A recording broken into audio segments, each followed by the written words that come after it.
السلام علیکم۔ میرا نام شزدہ ہے اور امید کرتی ہوں آپ لوگ سب خیریت سے ہوں گے۔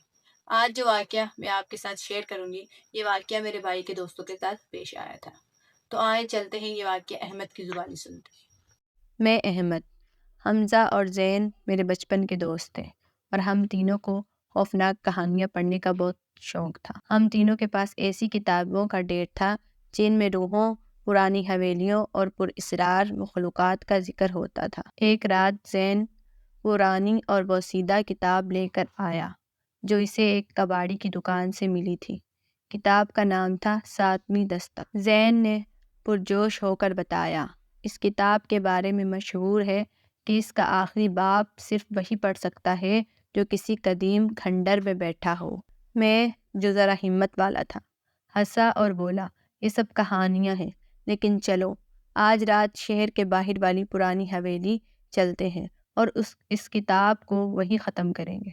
حمزہ تھوڑا ڈرا ہوا تھا لیکن دوستی کے دباؤ میں وہ بھی مان گیا۔ رات کے 2 بجے ہم تینوں اس ویران حویلی میں موجود تھے۔ چاروں طرف خاموشی تھی، صرف الوؤں کے بولنے کی آوازیں آ رہی تھیں۔ زین نے موم بتی جلائی اور کتاب کا آخری باب پڑھنا شروع کیا۔ کتاب میں لکھا تھا، جب 3 مسافر اس دہلیز پر قدم رکھیں گے تو دیواروں سے سرگوشیاں ابھریں گی۔ ابھی زین نے یہ جملہ مکمل ہی کیا تھا کہ حویلی کی بوسیدہ دیواروں سے ایسی آوازیں آنے لگی جیسے کوئی دبی آواز میں باتیں کر رہا ہو۔ حمزہ اچھل پڑا، تم نے سنا؟ یہ کیا تھا؟ میں نے بات ہنسی میں اڑانے کی کوشش کی۔ ہوا ہوگی یار، پڑھو زین۔ زین نے کانپتی آواز میں آگے پڑھا اور آگے لکھا ہوا تھا، پھر ایک کالی پرچھائی ان کے گرد حلقہ بنائے گی اور کمرے کا درجہ حرارت اچانک گر جائے گا۔ اچانک ہم تینوں کو محسوس ہوا کہ کمرے میں برفانی ٹھنڈک چھا گئی ہے اور ہمارے منہ سے نکلنے والی سانس دھوئیں کی طرح دکھائی دینے لگی۔ موم بتی کی لو نیلی پڑنے لگی۔ تبھی زین کی نظر کتاب کے اگلے صفحے پر پڑی۔ وہاں ہم تینوں دوستوں کے نام لکھے تھے اور آگے لکھا تھا، احمد، زین اور حمزہ۔ اب پیچھے مڑ کر مت دیکھنا، کیوں نہ کہ وہ تمہارے بالکل پیچھے کھڑا ہے۔ حمزہ کے حلق سے چیخ نکل گئی، کیوں نہ کہ اسے اپنے کندھے پر ایک برفانی ٹھنڈا ہاتھ محسوس ہوا۔ ہم تینوں کتاب وہیں چھوڑ کر الٹے قدموں باہر کی طرف بھاگے۔ پیچھے سے زوردار کہنکوں اور بھاری قدموں کی آوازیں آ رہی تھی۔ ہم کانپتے ہوئے اپنی گاڑی تک پہنچے اور وہاں سے ایسے بھاگے جیسے موت ہمارا پیچھا کر رہی ہو۔ اگلی صبح جب ہم دوبارہ نارمل ہوئے تو ہم نے عہد کیا کہ کبھی بھی خوفناک کہانی نہیں پڑھیں گے۔ لیکن عجیب بات یہ تھی کہ جب زین نے اپنے بیگ کی تلاشی لی تو وہ کتاب اس کے بیگ میں موجود تھی، حالانکہ ہم اسے حویلی میں ہی چھوڑ آئے تھے۔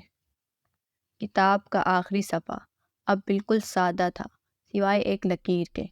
کہانی ابھی ختم نہیں ہوئی۔ اس کتاب میں یہ لکھا تھا۔ ہم تینوں زین کے کمرے میں بیٹھے اس کتاب کو گور رہے تھے جو خود بخود واپس آ گئی تھی۔ میں نے گھڑی کی طرف دیکھا، رات کے 2:55 ہو رہے تھے۔ ہمیں اسے ختم کرنا ہوگا ابھی، میں نے پٹرول کی بوتل اٹھاتے ہوئے کہا۔ ہم تینوں نے یہ فیصلہ کیا کہ گھر کے پچھلے سین میں جا کر اسے جلائیں گے۔ ہم سین میں پہنچے۔ زین نے لرزتے ہاتھوں سے کتاب پر پٹرول ڈالا۔ حمزہ نے ماچس جلائی۔ جیسے ہی آگ نے کتاب کو چھوا، ایک عجیب سی نیلی لپٹ اٹھی، لیکن حیرت انگیز بات یہ تھی کہ کتاب جل نہیں رہی تھی، بلکہ اس کے صفحات سے سیاہ دھواں نکل رہا تھا، اور وہ دھواں ایک انسانی شکل اختیار کرنے لگا۔ چاروں طرف سے ہوا بند ہو گئی، صحن کے درخت سخت ہو گئے، لیکن پرندوں نے اچانک چہکنا شروع کیا۔ کتاب کے اندر سے کسی کے رونے کی آوازیں آنے لگیں۔ زین نے محسوس کیا کہ اس کے پیر زمین میں دس رہے ہیں۔ بھاگو مت، اسے جلنے دو، میں چلایا، حالانکہ میرا خود کا چہرہ خوف سے زرد ہو رہا تھا۔ اچانک حویلی والی آوازیں گونجنے لگی، تم نے کہانی شروع کی تھی، اب اسے انجام تک میں پہنچاؤں گا۔ کتاب کے صفحات خود بخود تیزی سے پلٹنے لگے۔ ہر صفحے پر ہم تینوں کی تصویریں ابھر رہی تھی، جو بالکل ویسی ہی تھی جیسے ہم اس وقت خوف زدہ کھڑے تھے۔ حمزہ کو محسوس ہوا کہ کوئی ندیدہ ہاتھ اس کا گلا گھونٹ رہا ہے۔ وہ گھٹنوں کے بل گر پڑا اور کانپنے لگا۔